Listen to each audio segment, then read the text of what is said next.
আলোচকৰ আসন অলংকৃত কৰা শ্ৰদ্ধাৰ তাঁতীবাবজনলৈ আমি পুনৰবাৰ সেৱা জনাই আমি পাঠলৈকে আগবাঢ়িছোঁ। কৃষ্ণ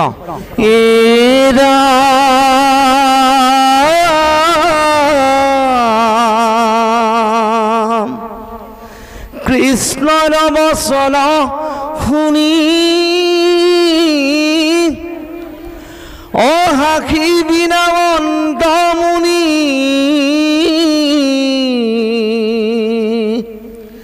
ঐতু প্ৰভু নহি অদভূত জগতৰে মিত্ৰ তুমি সমস্ত লোকৰ স্বামী ও মোক মান কৰিবে যুগুত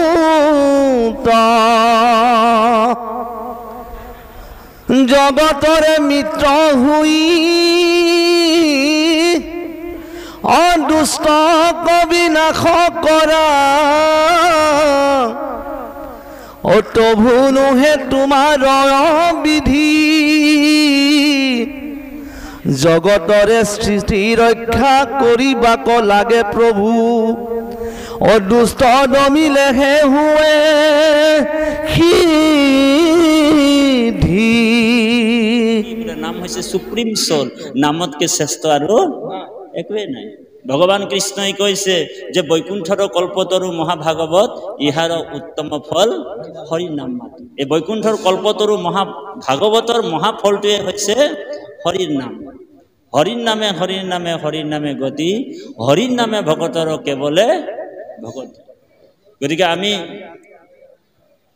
আহি যাওঁ পাঠৰ মাজত। পাঠত নাৰদ কৃষ্ণ দৰ্শন, নাৰদ কৃষ্ণ দৰ্শন। তাৰমানে আমি নাৰদক সকলোৱে বেয়া পাওঁ, হয়নে বাৰু? মানুহবিলাকক লগাই লগাই কৈ থাকোঁ এইজনীৰ স্বভাৱটো নাৰদৰ নিচিনা, এইজনৰ স্বভাৱটো নাৰদৰ নিচিনা, এইজনৰ স্বভাৱটো নাৰদৰ নিচিনা। লগনী যোগনীৰ সব যিমান অপৰাধৰ যিমান কথা সব নাৰদৰ ওপৰত জাপি দিয়া হয়, হয়নে বাৰু? আৰু নাৰদ কোন হয় আপোনালোক জানেনে? নাৰদৰ নিচিনা বৈষ্ণৱ বোলে এই পৃথিৱীতে নাই আৰু ব্ৰহ্মাণ্ডতো নাই বুলি ক'লেও ভুল নহয়। ঔ হৰি ঔ ৰাম। বোলে কিয়? বোলে নাৰদেই বোলে সনাতন ধৰ্মৰ প্ৰচাৰক, বোলে অনিল তাঁতীবাব প্ৰচাৰক নহয়। ঔ হৰি ঔ ৰাম। বোলে সনাতন ধৰ্মৰ প্ৰচাৰক কোন? বোলে আপুনি মই ভাবিছোঁ তাঁতীবাবে নেকি প্ৰচাৰক? বোলে তাঁতীবাব নহয় প্ৰচাৰক। বোলে নাৰদৰ কাৰণে গোটেই সনাতন ধৰ্মৰ প্ৰচাৰ হৈছিলে। আপোনালোক জানে যেতিয়া উদ্ধৱ কৃষ্ণই বৈকুণ্ঠলৈ বেদব্যাস যেতিয়া বদৰিকা আশ্ৰমত উগুল থুগুল মনেৰে বহি আছিলে 17 পুৰাণ হয়নে বাৰু লিখাৰ পিছত, 4 বেদ বিভক্ত কৰাৰ পিছত, মহাকাব্য মহাভাৰতৰ নিচিনা ৰচনা কৰি 5 লাখ শ্লোক লিখি বেদব্যাসে যেতিয়া উগুল থুগুল বহি আছিলে বদৰিকা আশ্ৰমত, তেতিয়া নাৰদ দেৱঋষি নাৰদ আহিছিল। আৰু নাৰদে আহি বেদব্যাসক কৈছিলে যে তুমিহে কৰিলা ইটো জগতক নাশ, তোমাৰ কাৰণেতো জগত নাশ হৈছে। গোটেই জগতখনক কোনে নাশ কৰিছে? বেদব্যাসে কৰিছে। সেইকাৰণে পৃথিৱীৰ প্ৰথম ধৰ্ম সভাখন বদৰিকা আশ্ৰমত বহিছিলে। ধ্যান দি শুনিব, পৃথিৱীৰ প্ৰথম ধৰ্ম সভা ক'ত বহিছিলে? বদৰিকা আশ্ৰমত বহিছিলে। তাৰ সভাপতিটো নহ'ব, বোলে প্ৰথম সভাপতি কোন আছিল? নাৰদ। আৰু নাৰদৰ 2জন বৃদ্ধ শিষ্য আছিলে। ধ্যান দি শুনিব, নাৰদৰ 2জন বৃদ্ধ শিষ্য আছিলে। এজনৰ নাম আছিলে বেদব্যাস আৰু আনজন হৈছিলে বাল্মীকি মুনি। আৰু নাৰদৰ 2জন বাল্য হয়নে? 4জন শিষ্য নাৰদৰ। আৰু নাৰদৰ পৰাই গোটেই সনাতন ধৰ্মৰ সৃষ্টি হৈছে। আৰু আপুনি মই যদি কেনেবাকে নাৰদক লগ পাই যাওঁ, ধ্যান দি শুনিব, কেনেবাকে যদি ৰাস্তাই ঘাটে ক'ৰবাত যদি নাৰদক পাই যায়, তেনেহ'লে কৃষ্ণক পোৱাটো খাটাং হৈ যায়। ঔ হৰি ঔ ৰাম। বোলে নাৰদক যেতিয়া আপুনি পাই গ'ল কেনেবাকে লগ, তেনেহ'লে আপুনি কৃষ্ণক পোৱাটো খাটাং হৈ যায়। সেইকাৰণে কৃষ্ণৰ বচন শুনি হাঁহি বিনা অন্তমণি ইটো প্ৰভু নুহি অদভূত জগতৰ মিত্ৰ তুমি সমস্ত লোকৰ স্বামী মুকমান কৰিবে যুগত তুমিতো জগতৰ ঈশ্বৰ প্ৰভু তথাপিও যে তুমি মোক ইমান কিয় সন্মান দিয়া হয়নে ভকতৰ কাৰণে ভকত বৎসল ভগৱান নহয় জানো ভগৱন্ত কিয় ভকতক ইমান ভাল পায় কাৰণ ভকতে মোৰ হৃদয় বুলি কৈছে ভকত মোৰ হৃদয় কাৰণ ভকতে মোক বান্ধি ৰাখিব পাৰে ধ্যান দি শুনিব বৰ গুৰুত্বপূৰ্ণ কথা ভাগৱতত উল্লেখ আছে হে নাৰদকে কৃষ্ণই কৈছে আৰু উদ্ধৱকো কৃষ্ণই কৈছে যে হে উদ্ধৱ মোক তিনিজন ব্যক্তিয়ে বান্ধি ৰাখিব পাৰে বান্ধি দিব পাৰে তিনিজন ব্যক্তিয়ে মোক বান্ধি দিব পাৰে আপুনিও বান্ধিব পাৰিব বুজিছেনে বা আইসকলেও বান্ধিব পাৰিব কৃষ্ণক বান্ধিব পাৰিব যশোদাই যেনেকৈ বান্ধি দিলে আপোনালোকেও কৃষ্ণক বান্ধিব পাৰিব বোলে কেনেকৈ বান্ধিব উদ্ধৱে কৈছে উদ্ধৱক কৃষ্ণই কৈছে হে উদ্ধৱ মোক তিনিজন ব্যক্তি বান্ধি দিয়ে সদায় বান্ধি দিয়ে বোলে কেনেকৈ বান্ধে প্ৰথমজন হৈছে মত কথা বাচকম নিত্যম যোনে মোৰ কথা কৈ থাকে কৃষ্ণ কথা সেইজন ব্যক্তিৰ হৃদয়ত মই সদায় থাকিবলগীয়া হয় সেইজন মোক বান্ধি লয় ও হৰি ও ৰাম এইটো এক নম্বৰ দেই মত কথা বাচকম নিত্যম যি মোৰ কথা কৈ থাকে কৃষ্ণ কথা সেইজনে মোক বান্ধি ললে আৰু দুই নম্বৰ কোনজন ভগৱানে নাৰদক কৈছে হে নাৰদ মত কথা শ্ৰৱণে ৰতম যি মোৰ কথা শুনি ভাল পায়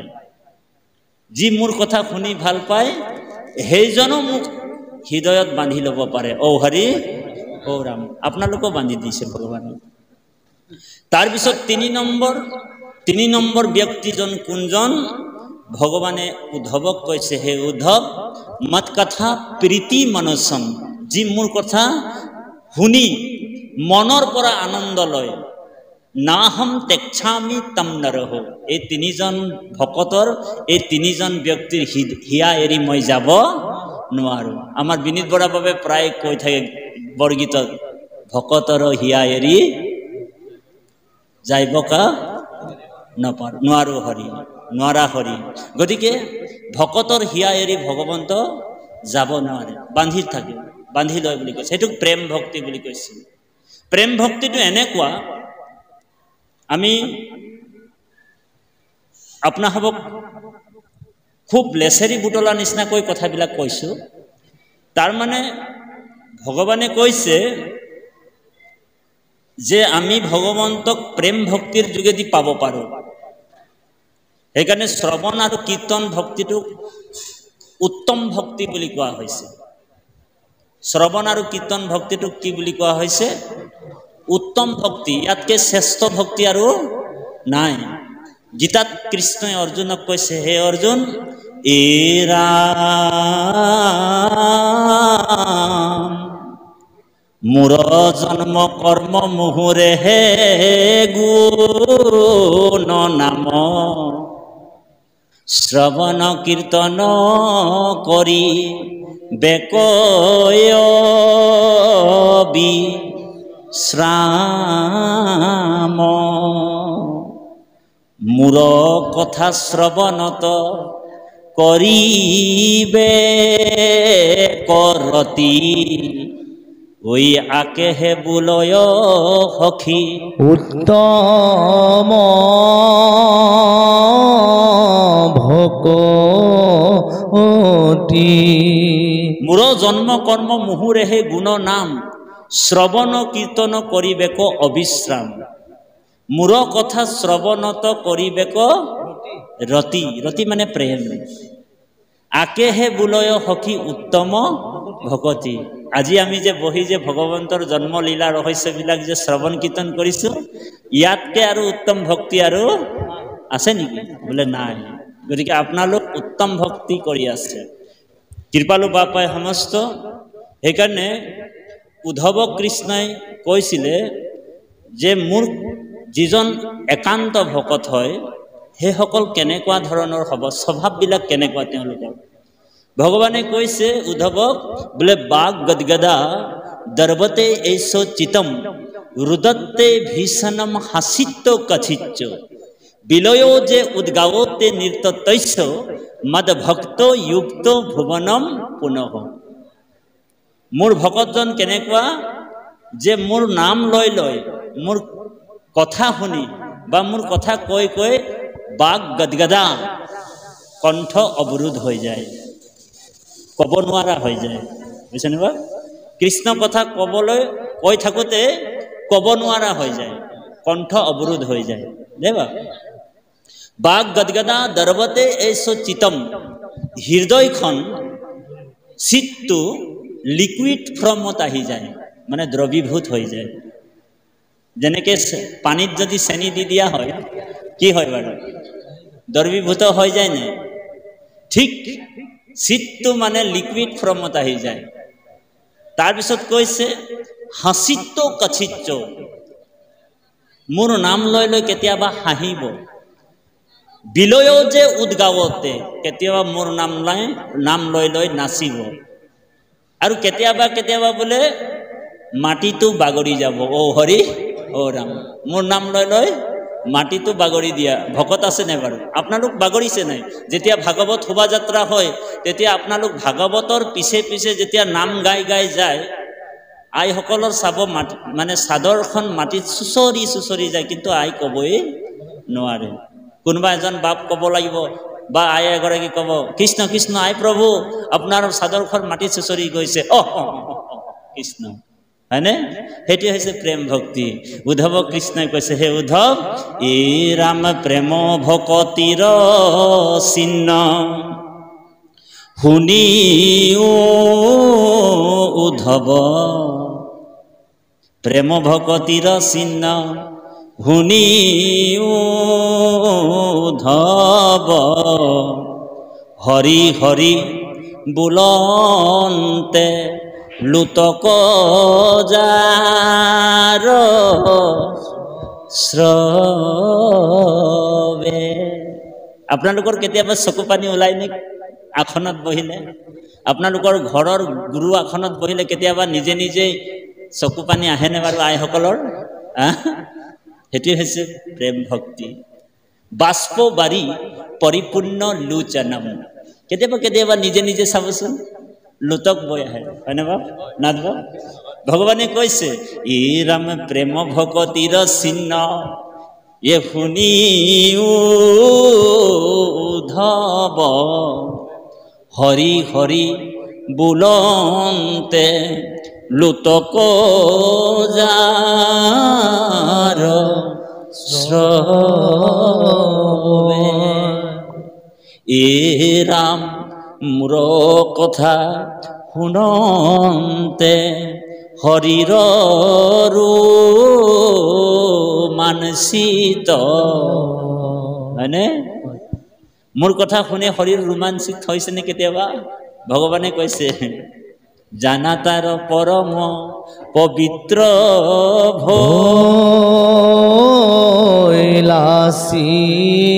ভৈলাসিত, হে ৰাম প্ৰেমে দ্ৰৱৈচিত ইয়াতি গদ গদ বাণী। কৃষ্ণ হে ৰাম কতু হাসৈ কতু কান্দৈ, মুক প্ৰিয় মানি। হে ৰাম লাজয়ে গাৱৈ গীত নাচয়া নন্দত, হে ৰাম ৰাম জগত পবিত্ৰ কৰে, হে ভকত। উদ্ধৱ কৃষ্ণই কৈছে হে উদ্ধৱ, মোৰ নাম লৈ কেতিয়াবা নাচিব, লাজ এৰি গাৱৈ গীত। কৃষ্ণ নাম ল'বলৈ কেতিয়াও লাজ নকৰে। আজিকালি মানুহবিলাকতো বহুত লাজ কৰে, হয় নে বাৰু? কাৰোবাক যদি কৃষ্ণ বাপ কয় আপুনি, তেওঁ ক'ব যদি কিবা স্পেচিয়েল ড্ৰেছ পিন্ধি থাকে আৰু কোনোবা যদি কোৱালিটিৰ মানুহ এটাৰ লগত ঘূৰি ফুৰে ড্ৰেছ লৈ, আপুনি যদি কৃষ্ণ বিনীত বৰা বাপ বুলি ক'লে মানে, বা বিনীত বৰা বাপে যদি তাঁতী বাপক কয়, তাঁতি বাপে যদি কোৱালিটিৰ মানুহ এটাৰ লগত ঘূৰি আছে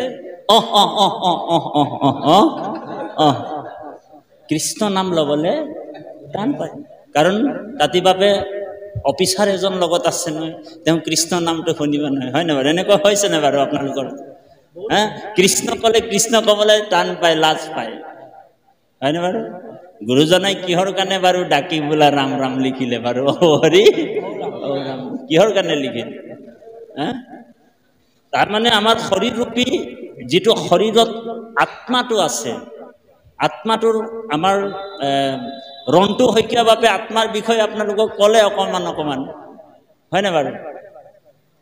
আত্মাটো ইমানেই সূক্ষ্ম বুলি কৈছে তৈত্ৰয় উপনিষদত, বোলে বালাগ্ৰৌ শত ভাগস্য শতধা কল্পিতস্য সো ভাগো জীৱ বিজ্ঞয় সো সানন্তায় কল্পতস্যে।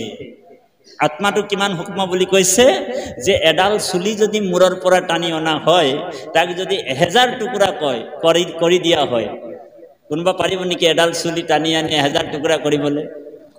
যন্ত্ৰ আছে নেকি? নাই। কোনোবা যদি এটা চুলি টানি মূৰৰ পৰা 1000 টুকুৰা কৰি দিলে আৰু এটা চুলিত লৈ কিনে আকৌ 100 টুকুৰা কৰিলে, তাৰ এটা টুকুৰা যিমান সূক্ষ্ম হয় বোলে সিমান সূক্ষ্ম বোলে আত্মাটো আমাৰ পৰুৱাটোৰ গাত যিটো আছে, হাতীটোৰ গাত সেইটোৱে আছে, আৰু আপোনাৰ মোৰ শৰীৰত সেই একে আত্মা আছে। বোলে ৰাজহাড়ৰ ৰজ্জু নামৰ ঠাইত অষ্টদল পদ্ম কমলত আত্মাৰ নিবাস বুলি কৈছে। ঔ হৰি ঔ ৰাম। সেইকাৰণে আত্মা নিৰ্বিকাৰ বস্তু বুলি কৈছে। আত্মা নিত্য বস্তু, আত্মা শুদ্ধ বস্তু, গতিকে সেই আত্মাৰ বিনাশ নাই। আৰু ভক্তসকলে আত্মাটোৰ চৈতন্য কৰি ৰাখে। বোলে কেনেকৈ চৈতন্য কৰে? আজি যে আমি যে ইয়াত অনুষ্ঠানটো পাতিছোঁ, আমি ঘৰত থাকিলে আমাৰ যি চৈতন্য কৃষ্ণ, সেই আত্মাটো, সেই পৰমাত্মা তাত টোপনি গৈ থাকে, মানে টোপনি মানে শুই থাকে। সেইকাৰণে সকলোৱে গাব, হে ব্ৰহ্মা আদি কৰি জীৱ যত ৰাম ৰাম ৰাম ৰাম ৰাম, হে মায়া ভজা মাজে আশ্ৰয় ঘুমতি যায়, ৰাম তুমি হে চৈতন্য সনাতন ৰাম ৰাম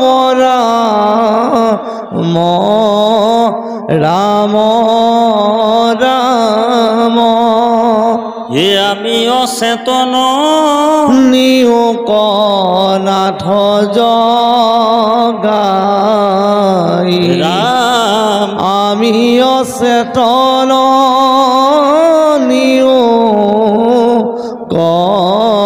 নাথ জগাই। ব্ৰহ্মা আদি কৰি জীৱ যত ৰাম ৰাম ৰাম ৰাম। ব্ৰহ্মাক সৃষ্টি কৰাৰ যিমান জীৱ আছে সকলো মায়া শয্যাত শুই আছে বুলি কৈছে। কিন্তু আমি আকৌ জাগি আছোঁ। আকৌ বোলে কেনেকৈ জাগি আছে? বোলে যোগীয়ে সদায় জাগি থাকে, ঔ হৰি ঔ ৰাম, আৰু ভোগীয়ে সদায় ভোগ কৰি আছে। এই চুবাটোত, এই চুবুৰীয়াটোত বহুত মানুহ আছে, বুজিছেনে বা? সকলোৱে নামঘৰলৈ আহিব সুবিধা পাইছে নেকি? হা, সকলোৱে অহা নাই, কাৰণ যোগীসকলেহে জাগে আৰু ভোগীসকলে ভোগ কৰে। সেইকাৰণে আমি সেই পৰমাত্মা ভগৱন্ত চৰণত শৰণাপন্ন হয় আমি সেই পৰম সত্তাক আমি চিনি পালোঁ, যিজনে আমাক কি কৰিছে বাৰু? পৰিচালনা কৰি আছে। সেইজন পৰম ঈশ্বৰক নাৰদে লগ পাই আনন্দত গদগদ হৈ গ'ল, বুজিছেনে বা? নাৰদে কৈছে যে জগতৰ মিত্ৰ শুয়া দুষ্টক বিনাশ কৰা, তভু নুহে তোমাৰ অবিধি, জগতৰে স্থিতি ৰক্ষা কৰিবাক লাগে প্ৰভু, দুষ্ট দমিলেহে শুয়ে সিদ্ধি। তুমি যে জগতত অৱতাৰ হোৱা বাৰে বাৰে, আৰু অৱতাৰ হয় তুমি কলৈ গুচি যোৱা, পুনৰ বৈকুণ্ঠলৈ গুচি যোৱা। কিন্তু তুমি অৱতাৰ নহ'লেও দেখোন হ'লহেঁতেন, ভগৱান অৱতাৰ নোহোৱাহেঁতেনো চলি গ'লহেঁতেন। বোলে কিয়? যেনেকৈ বোলে ৰাৱণ নিচিনা সামান্য মানুহ এটাক মাৰিবৰ কাৰণে ৰাম বোলে অৱতাৰ নহ'লেও হ'লহেঁতেন। বোলে ৰাৱণটো ভগৱন্ত ৰাৱণ নিচিনা প্ৰাণী এটাক মাৰিবৰ কাৰণে ৰাম অৱতাৰ হ'বলৈ দৰকাৰেই নাছিলে। বোলে ৰাৱণ কোন হয়? বোলে ৰাৱণটো ভগৱন্ত। আপোনালোক জানে যে এই যে মূৰৰ পৰা যে ওকণি এটা টানি কিনি যে মাৰি দিয়ে নাই, কিটিককে মাৰি দিয়ে নাই, আলাখতে মাৰি দিয়ে নাই, তো ৰাৱণ কোন হয়? বোলে ওকণিহে হয়, হয় নাই? এই ওকণি এটাক মাৰিবৰ কাৰণে ভগৱানটো কিয় অৱতাৰ হ'ব লাগিব? ভগৱন্তৰ কটাক্ষত কেৰাহীকে চালে বোলে কোটি কোটি ব্ৰহ্মাণ্ডৰ সৃষ্টি হয়। ভগৱান কৃষ্ণ বোলে অনন্ত কোটি ব্ৰহ্মাণ্ডৰ যিজন পৰম অধ্যক্ষ, যিজন পৰম অধিকাৰী। ভগৱান কোন হয়? বোলে স্কুলৰ প্ৰিন্সিপালৰ কথা কোৱা নাই ইয়াত, পাৰ্লামেণ্টৰ অধ্যক্ষ নহয়, যিজন অনন্ত কোটি ব্ৰহ্মাণ্ডৰ পৰম ঈশ্বৰ সেইজন কৃষ্ণ, যাৰ কটাক্ষতে কোটি কোটি ব্ৰহ্মাণ্ডৰ সৃষ্টি হয়। বুজিছেনে বাৰু? এ ৰাম ৰাম ৰাম কটাক্ষতে স্ৰজন্ত ব্ৰহ্মাণ্ড কোটি কোটি। কটাক্ষত স্ৰজন্ত ব্ৰহ্মাণ্ড কোটি কোটি, বোলে এগোটা ডিম্বৰু মই ৰুদ্ৰয়ে গুটি। দেৱাদিদেৱ মহাদেৱে কৈছে, আমি মহাদেৱক পূজা কৰোঁ নহয়, হয় নাই? শিৱ ভগৱান বুলি কিনি সকলোৱে পূজা কৰে। শিৱ পৰম বৈষ্ণৱ হয়। তেওঁ এই শ্লোকটো কৈছে যে কটাক্ষতে স্ৰজন্ত ব্ৰহ্মাণ্ড কোটি কোটি, অষ্টম স্কন্ধত কৈছে। কটাক্ষতে স্ৰজন্ত ব্ৰহ্মাণ্ড কোটি কোটি, এগোটা ডিম্বৰু মই ৰুদ্ৰ এক গুটি। মই এটা গুটিহে মাত্ৰ, সেইজন পৰম ঈশ্বৰৰ মই এটা গুটি। এ ৰাম যাহাৰ অংগত শুৱে চৰাচৰ বাজ, কৃষ্ণ হেন হৰি মুহিলে আমাৰ কোন লাজ। গতিকে যিজন সৃষ্টি স্থিতি অন্তকাৰী দেৱতা, স্মিত ইদম এতস্যচিদম, যি সৃষ্টি স্থিতি অন্তকাৰী দেৱতা ভগৱান কৃষ্ণ, সেইজন ভগৱন্ত কৃষ্ণ বা সেইজন ভগৱন্ত পৰম ঈশ্বৰ ভগৱান ৰাম অৱতাৰ নোহোৱাকৈ ৰাৱণক মাৰিব পাৰিলেহেঁতেন। বোলে কেনেকৈ মাৰিলেহেঁতেন? যদি ভগৱান কৃষ্ণই যদি বৈকুণ্ঠতে সংকল্প কৰি ল'লেহেঁতেন, ঐ ৰাৱণ তই মৰি যা বুলি যদি তাৰ পৰাই কৈ দিলেহেঁতেন, তেনেহ'লে বোলে ৰাৱণ চেটেপ, ঔ হৰি বৈকুণ্ঠৰ পৰাই যদি কৈ দিলেহেঁতেন, ঐ ৰাৱণ তই মৰি থাক বুলি কৈ দিলেহেঁতেন, তেনেহ'লে ৰাৱণ মৰি গ'লহেঁতেন। গতিকে আমাৰ নিচিনা অবুধ প্ৰাণীবিলাকো ধ্যান দি শুনিব, বৰ গুৰুত্বপূৰ্ণ কথা। চিঞৰ বাখৰটো একেবাৰে নকৰিব পাৰিলে। আমাৰ ৰন্তু শইকীয়া বাবে প্ৰায় কৈ থাকে যে মানুহৰ কথা শুনা ধৈৰ্যটো মাত্ৰ 45 মিনিট, হয়নে? কিন্তু আমি 2 ঘণ্টা 2.5 ঘণ্টা একেৰাহে বহিব নোৱাৰোঁ। গতিকে তথাপিও আমি চেষ্টা অকণমান কৰিব লাগিব। মানে কথা শুনিলেহে গুছে মনৰ সংগ্ৰহ, অকণমানটো আমি ধৈৰ্য ধৰিব লাগিব। আমি লাভ ল'ব লাগিব নে ইয়াৰ পৰা, হয়নে বাৰু? ইয়াত আহিলোঁ বোলে ধুনীয়াকৈ সাজি কাচি আহিলোঁ, আৰু ইয়াত অহাৰ পিছত যদি আমি গ্ৰাম্য কথা পাতি থাকোঁ ইজনে, তেনেহ'লে ইয়াত অহাটো আমি সাৰ্থক নহ'ব। সেইকাৰণে শ্ৰোতা 2 প্ৰকাৰৰ হয়। শ্ৰোতা 2 প্ৰকাৰৰ হয়। এটাক প্ৰবৰ শ্ৰোতা বুলি কয় আৰু এটাক অবৰ শ্ৰোতা বুলি কয়। প্ৰবৰ শ্ৰোতা সদায় ৰাজহাঁহৰ নিচিনা হয় ৰাজহাঁহ দেৱা প্ৰবৰ শ্ৰোতাটো সদায় ৰাজহাঁহৰ নিচিনা ৰাজহাঁহ এবিধ দিব্য ৰাজহাঁহ আছে এই ঘৰত পোৱা ৰাজহাঁহৰ কথা কোৱা নাই তেওঁ যদি গাখীৰ আৰু পানী মিক্স কৰি দিয়ে অকল গাখীৰটো খাই পানীখিনি এৰি দিয়ে নিৰ এৰি ক্ষীৰ খায় তো আমি তেনেকুৱা শ্ৰোতা হ'ব লাগিব যেনেকৈ নৈমিষাৰণ্যত সৌনক পৰমক্ষৰে যিমান যি আছিলে শ্ৰোতা সেইসকল কুশলা আছিলে মানে একেবাৰে ৰসত চতুৰ হয়নে বাৰু তেনেকৈ আমি চতুৰ হ'ব লাগিব সেইকাৰণে ৰাজহাঁহৰ নিচিনা আমি শুনিব লাগিব কথাবিলাক উদাহৰণ তাৰপিছত আৰু এবিধ শ্ৰোতা আছে তাক অবৰ শ্ৰোতা বুলি কৈছে অবৰ শ্ৰোতা মানে হৈছে তাৰ দুটা উদাহৰণ আছে এটা হৈছে অজ অজ মানে ছাগলী আৰু এটা হৈছে বৃষ এটা হৈছে হাড় গৰু বুজিছেনে বা অজ কেনেকৈ আকৌ ছাগলীটোৱে যেনেকৈ লেপ লেপ লেপ লেপ লেপ লেপ লেপ লেপ কৰি থাকে কিছুমান শ্ৰোতা চাব বা ক'ৰবাত ক'ৰবাত আমাৰ এই আইগৰাকীৰ সকলৰ কথা কোৱা নাই ক'ৰবাত ক'ৰবাত অখণ্ড ভাগৱত পাতে ভাগৱত ব্যাখ্যা অনুষ্ঠান পাতে আইসকলে চাব এইফালে জুবিন গাৰ্গ নিচিনা ভাগৱতৰ অনুষ্ঠানটো চলি থাকে হয়নে পাঠকী দুজনমান আহে সুৰ লগাই লগাই ধুনীয়াকৈ পাঠ কৰি গৈ থাকে আৰু আইসকলে কি কৰে গ্ৰুপ পাতি পাতি ছাগলীয়ে যেনেকৈ লেপ লেপ লেপ লেপ লেপ লেপ লেপ লেপ কৰি থাকে তেনেকুৱা লেপ লেপাই থাকে বোলে নিজেও কৃষ্ণ কথা নুশুনে আৰু আনকো ডিষ্টাৰ্ব কৰি থাকে এনেকুৱা শ্ৰোতা বাৰু আপোনালোক নহয় ঔ হৰি ঔ ৰাম আৰু এবিধ শ্ৰোতা আছে তাক বৃষ বুলি কোৱা হৈছে বৃষ মানে হাড় গৰু এনেকুৱা এনেকুৱা মানুহ আছে বা এনেকুৱা এনেকুৱা ভকত আছে আপোনালোক জানে যে তেওঁ কিছুমান মানুহ চাব ভাদৰ মাহত নাম চলি আছে আমাৰ দাস বাপে নাম প্ৰসংগ কৰি আছে বহি ধুনীয়াকৈ নাম গাই আছে গাই থাকোঁতে তেওঁ আকৌ আহিব মানুহজন আহি এনেকুৱা এটা খুঁটা এটা নিৰ্বাচন কৰি বহি ল'ব দেই তাৰপিছত খুঁটাটোত আউজি কিনি বহি ল'ব এইফালে নামাচাৰ্যৰ নাম গাই আছে তেওঁ এটা ধুনীয়াকৈ টোপনি মাৰিব বুজিছেনে বাৰু নামাচাৰ্যই নাম গাই আছে আৰু তেওঁ ধুনীয়াকৈ এটা টোপনি মাৰিব হয়নে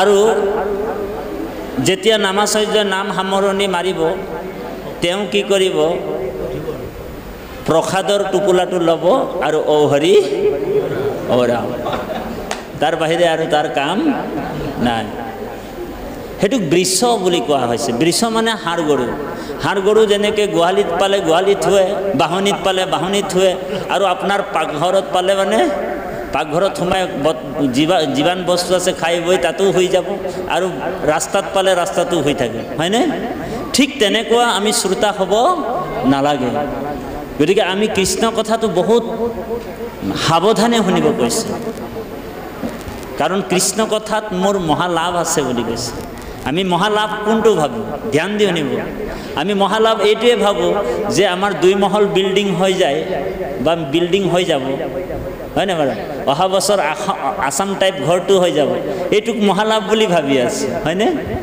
ধ্যান দি শুনিব দেই বৰ গুৰুত্বপূৰ্ণ কথা আৰু আমি মহালাভ কি বুলি ভাবিছোঁ যে ল'ৰাটোৰ ভাল চাকৰি এটা লাগি যাওক সেইটোৱে আমাৰ মহালাভ বুলি ভাবি আছে হয়নে আৰু মহালাভ কি বুলি ভাবি আছোঁ যে আমি এইটো মহালাভ বুলি ভাবি আছোঁ যে মোৰ সকলো কৰ্ম যাতে শুদ্ধভাৱে ভগৱন্তে কৃপা কৰি আমাক ধন টকা পইচা ঐশ্বৰ্য বিভূতিৰ গৰাকী হওক বুলি আৰু সেইটোৱে মোৰ পৰম লাভ বুলি ভাবি আছোঁ ভাল লাগজাৰী গাড়ী এখন হৈ যাওক বুলি সেইটোৱে মহালাভ বুলি ভাবি আছে কিন্তু ভাগৱতে আমাক সেইবিলাক মহালাভ বুলি কোৱা নাই